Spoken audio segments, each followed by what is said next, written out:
Brasil. O campeão tem nome, se chama Charles do Bronx. Pode bater, bate, filha. O homem aqui aguenta, rapaz. Nós é iluminado, rapaz. Tá faltando alguma coisa aqui. Cadê meu cinturão? I'm the best fighter in the world.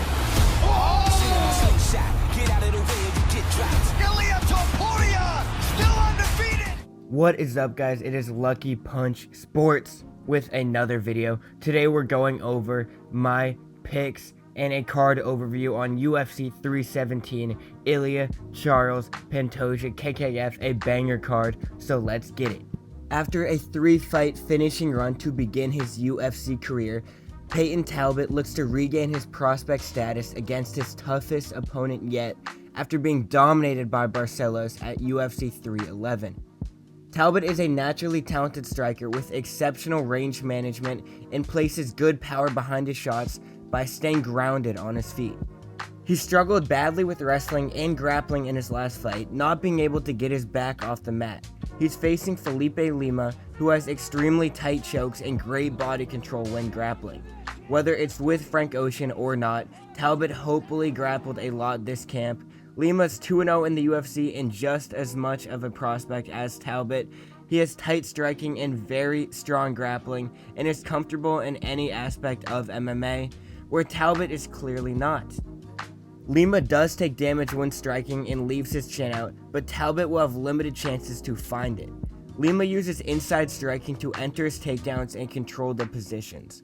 Lima won't outstrike Talbott, but he'll be the smarter fighter to find his dominant positions on the mat. He can take a decision win if he can't sink that choke in time. Talbott is very talented, but being one-dimensional and tough matchmaking will lose him this fight and need some Novocaine after.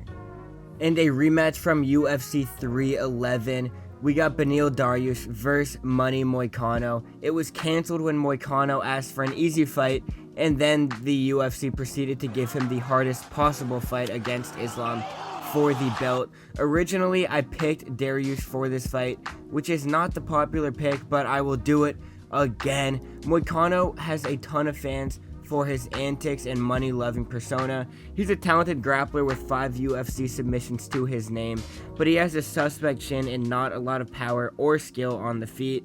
He is very funny, but that doesn't exactly help you in the octagon. He's fighting a grandpa in Dariush, who is 2 weeks older than him, and Dariush was on an 8-fight win streak before 2 brutal knockouts before he even got to the first bell in his last 2 fights against Dariush and Oliveira. Dariush has great power, good grappling defense, and a strong frame. He clearly has a ceiling and may be a perennial gatekeeper, but can preserve that status against Moicano here. Dariush will stun Moicano on the feet but won't find a ground and pound finish due to Moicano's great BJJ, especially on his back. Dariush by clear decision is my pick here as the dog. When I think of gatekeepers, Royval is the best of the bunch. He has swept the division, bar the champ Pantoja, who he's 0-2 against. Royval is athletic and aggressive with an offensive style. Royval is 4 inches bigger and taller than Van 2. He doesn't get finished and is also comfortable anywhere Van will take him. Van is only 23 but has 7 UFC wins to his name and is one of the best pure boxers in the UFC. He's everything you want in a prospect, but his only weakness is his lack of care for himself. He likes to trade and would fight every weekend if he could. In fact, he fought 3 rounds earlier this month. Van leaves his chin open, which got him dropped by Charles Johnson, but still has insane boxing. Royval is a prospect killer, and Van may be too active for his own good. Royval dominated Tatsuro Taira in a fun fight against a very hyped Taira prospect. Van is the next man up for Royval, and maybe one of my favorite prospects in the UFC, but he'll get dropped early, and Royval will grind out a bloody decision win against Van, who won't lose too much stock, but this is a massive leap going from 11-1. Pantoja should be one of the most popular champions in the UFC. He manages his gas tank perfectly, but is one of the only champions in recent years to let it all out in every fight and take risks. He doesn't mind getting hit and dominates every flyweight put before him any way he wants. This is his 4th title defense and 2nd fight against Kara France, which he won on TUF.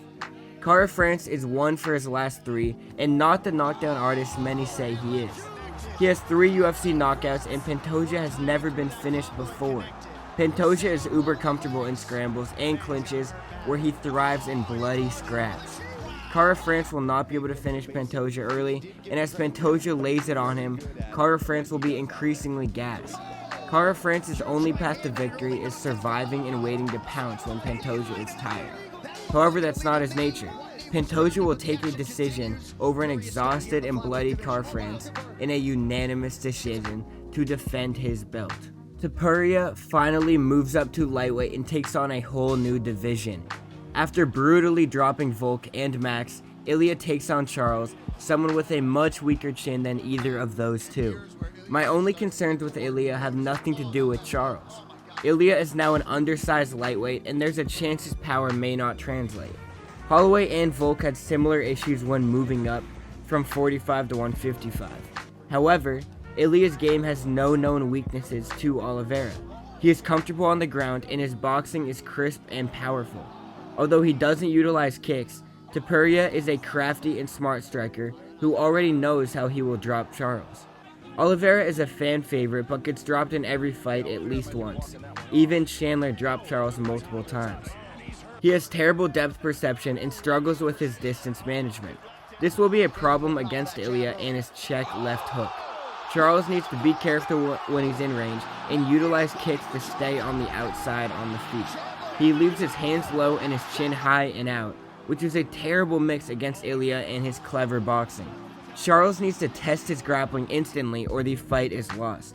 Ilya supposedly has great grappling, but hasn't needed to use it in years. In my eyes, Charles will have no chance on the feet, and Ilya will simply wait for his moment. A check left hook will drop Oliveira, and he'll be TKO'd in round 2. Ilya may be the best in the UFC after moving up and winning here, but Charles is a seasoned veteran who didn't deserve to lose his belt, and he gives everyone a battle. In my lock of the night, if you just need to see green, another leg on a parlay, you take my lock of the night. It is 19-4, and my main card picks are 70-49, still looking to get better. And flying through my official main card picks, from the bottom to the top, we're starting with Peyton Talbott versus Felipe Lima. The prospects, I'm taking the favorite Lima to make Talbott lose for the second fight in a row. I think he's too good at every part of the game. Talbott needs to show he can grapple. I'm taking Lima by decision. And then my first underdog, Beneil Dariush versus Money Moicano. A lot of people like Moicano here. I just don't see it. Dariush has good power. He's only lost to great names, including Charles. And I think he'll be strong enough to send Moicano back home with no win bonus, no extra money. And Royval versus Joshua Van. Van is one of my favorite young prospects. He's one of my favorite flyweights, my favorite division, but he's almost too active. He's been knocked out before because of it. He's an exceptional boxer, but Royval is the prospect killer, and I think he's going to stop one more in a very close decision. For the flyweight belt, we have Pantoja versus Kara France. I'm really not high on Kara France at all. I love Pantoja. He always knows how to fight like a true champion. He lays it all out there, and he will do it again and get the decision win over KKF. And for the belt, what you've been waiting for, I think Ilya will make quick work of Charles, knocking him out within 2 rounds. However, I think he can knock him out truly whenever he wants. We'll see if that power translates. I believe it will, and Ilya will be the champ. And for the punchline of the night, he's having an old friend for dinner. It goes to the cannibal Pantoja, proving his pound-for-pound worthiness and cannibalizing his longtime rival. He is currently number 9 on my pound-for-pound ranking, but a 4th title defense here, an 8th win in a row, might form some conversations at 125. And for my lock of the night, I know he is minus 2,000, but Jacoby Smith is one of the best prospects I've seen in years, and you are not going to want to miss him. He is the perfect mix between John Jones and Daniel Cormier in my eyes, with his wrestling pedigree and fight IQ. Nico Price looks so sluggish and slow. I'm overly confident Smith will make quick work of the veteran. And I saw him working with the backs. Bro, what the f is this? Don't do that. Don't Brother, do you're that. doing the same exact drill on top of your one bag. What are you talking about? Same exact drill. Same exact drill. What are you talking? And you know it. You're laughing because you know it. Give me Joe. Get What it? are you talking about? I don't fucking know who's Joe. Who's Joe? What? What?